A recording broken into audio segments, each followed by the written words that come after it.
പെണ്ണറിയാതെ അവളുടെ നഗ്ന ഫോട്ടോ പകർത്തുക, അതുമല്ലേ അവളുടെ ഫോട്ടോ സംഘടിപ്പിച്ച് മോർഫ് ചെയ്ത് നഗ്നയാക്കിയ ശേഷം അവളുടെ ബന്ധുക്കൾക്ക് അയച്ചു കൊടുക്കുമെന്നും അല്ലെങ്കിൽ സുഹൃത്തുക്കൾക്ക് അയച്ചു കൊടുക്കുമെന്നും ഭീഷണിപ്പെടുത്തുക, അവൾക്ക് വാട്സപ്പ് ചെയ്തു കൊടുക്കുക.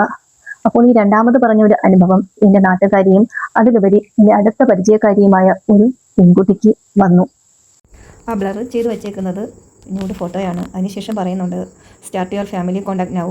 അതുപോലെ തന്നെ ഫാമിലി കോൺടാക്റ്റിലേക്ക് ആ പിക്ചർ അയച്ചു കൊടുക്കുമെന്നും പറയുന്നുണ്ട്. എന്നിട്ട് അണ്ടർസ്റ്റാൻഡ് മനസ്സിലായെന്നൊക്കെ ചോദിക്കുന്നുണ്ട്. അപ്പോൾ കുട്ടി പറയുന്നുണ്ട് പോലീസിൽ കംപ്ലയിൻറ്റ് ചെയ്യുമെന്ന്. അപ്പോൾ പറയുന്നത് കേട്ടോ പെട്ടെന്ന് കംപ്ലയിൻറ്റ് ചെയ്യുക, അത്രയ്ക്കുള്ള ധൈര്യമാണ്. കാരണം ഇതൊക്കെ എബ്രോഡിൽ നിന്നുള്ള നമ്പറുകളാണ്, ഒരിക്കലും അവർ ഒന്നും പിടിക്കപ്പെടില്ല എന്ന് അവർക്കറിയാം. ഇത് 24-ലും ബിഗ് ടിവിയിലും ഒക്കെ വാർത്തയായിട്ട് വന്നിട്ടുണ്ട്. ഞാനത് ഷെയർ ചെയ്യാം. വെറും 3000 രൂപയ്ക്ക് വേണ്ടി ഒരു പെൺകുട്ടിയുടെ ജീവിതം വെച്ച് കളിക്കാൻ ഇവർക്ക് ആരാണ് അധികാരം കൊടുത്തത്?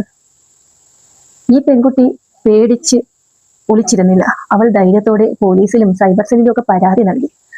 അതുകൊണ്ടാണ് ഇത് വാർത്തയായത്. തിരുവനന്തപുരം വെള്ളലൂരിൽ ഒരു വീട്ടമ്മയ്ക്ക് ആ ഗതി ഉണ്ടായി ജീവിക്കാൻ കഴിയാത്ത അവസ്ഥയിലേക്ക് ഇപ്പോൾ എത്തിച്ചേർന്നിരിക്കുന്നു. ഇപ്പോൾ ആ വീട്ടമ്മ നമ്മളോടൊപ്പം ചേരുകയാണ്. യൂട്യൂബിൽ ഇങ്ങനെ ഒരു പരസ്യം കണ്ടപ്പോഴത്തേക്ക് ജസ്റ്റ് ഇങ്ങനെ ഒന്ന് ക്ലിക്ക് ചെയ്തപ്പോൾ അത് താനെ പ്ലേ സ്റ്റോർ കയറി ഇൻസ്റ്റാൾ ആവുകയാണ് ചെയ്തത്. അങ്ങനെ ആപ്പ് തുറന്നപ്പോഴത്തേക്ക് അതിൽ നമ്മുടെ ആധാർ, പാൻ കാർഡ്, പാസ്ബുക്ക് കൊടുക്കാൻ പറഞ്ഞു. ഇങ്ങനെ കൊടുത്തു നോക്കി, ജസ്റ്റ് കൊടുത്തു നോക്കിയപ്പോൾ ആദ്യം റിജക്ഷനാണ് കാണിച്ചത്. അങ്ങനെ അപ്പോൾ തന്നെ ആപ്പ് ഡിലീറ്റ് ചെയ്ത് കളഞ്ഞു, അൺഇൻസ്റ്റാൾ ചെയ്ത് കളഞ്ഞു.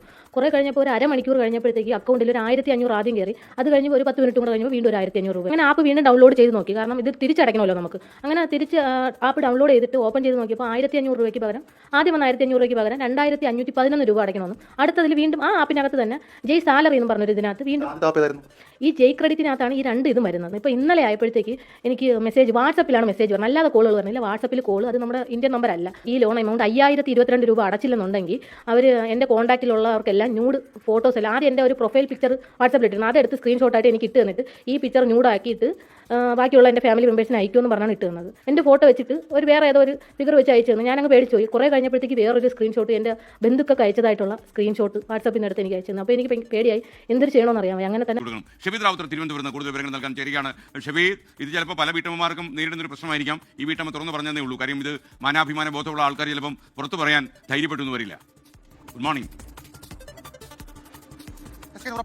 ഉറപ്പായിട്ടും അത് തന്നെയാണ്. കാരണം എസ്കേൻ പറഞ്ഞ ഇക്കാര്യത്തിൽ ഏറ്റവും പ്രധാനപ്പെട്ട കാര്യം, നമ്മൾ ഇന്നലെ ഉച്ച കഴിഞ്ഞിട്ടാണ് ഈ വെള്ളലൂർ ഭാഗത്തേക്ക് വീട്ടമ്മയെ കാണാൻ എത്തുന്നത്. അവിടെ നമ്മൾ എത്തി, ആ വാഹനം നമ്മൾ തിരികെ യാത്ര നമ്മൾ കിളിമാനൂർ കഴിയും മുൻപ് 2 വീട്ടമ്മമാർ കൂടി, അതിൽ ഒരാൾ ഒരു കൊച്ചുകുട്ടിയാണ്, ഒരു 19 വയസ്സുള്ള കുട്ടിയാണ്. ആ കുട്ടി കൂടി നമ്മളെ ഇങ്ങോട്ടേക്ക് കോൺടാക്ട് ചെയ്ത് തങ്ങൾക്കും ദുരനുഭവമുണ്ട്. പക്ഷേ തുറന്നു പറയാൻ അവർക്ക് കഴിയില്ല. കാരണം അവരുടെ ശബ്ദമോ അല്ലെങ്കിൽ മറ്റെന്തെങ്കിലും കാര്യങ്ങളൊക്കെ നാട്ടുകാർ അറിയുമോ എന്നൊക്കെയുള്ള നാണക്കേടക്കമുള്ള കാര്യങ്ങൾ അവർക്കുണ്ട്. അതുകൊണ്ടാണ് ചെയ്തിട്ടുള്ളത്. പോലീസ് ഇപ്പോൾ കേസെടുത്തിട്ടുണ്ട്. പോലീസിന്റെ പ്രാഥമിക പരിശോധനയിൽ ഈ ജയ് ക്രെഡിറ്റ് എന്ന പേരിൽ ഈ ചാറ്റ് ചെയ്യുന്നത് ഒരു പാകിസ്ഥാൻ നമ്പറിൽ നിന്നാണ്. ഏതായാലും ഗൗരവത്തിൽ പോലീസ് ഈ വിഷയം എടുത്തിട്ടുണ്ട്. ഇതൊരു ചെറിയ വിഷയമല്ല.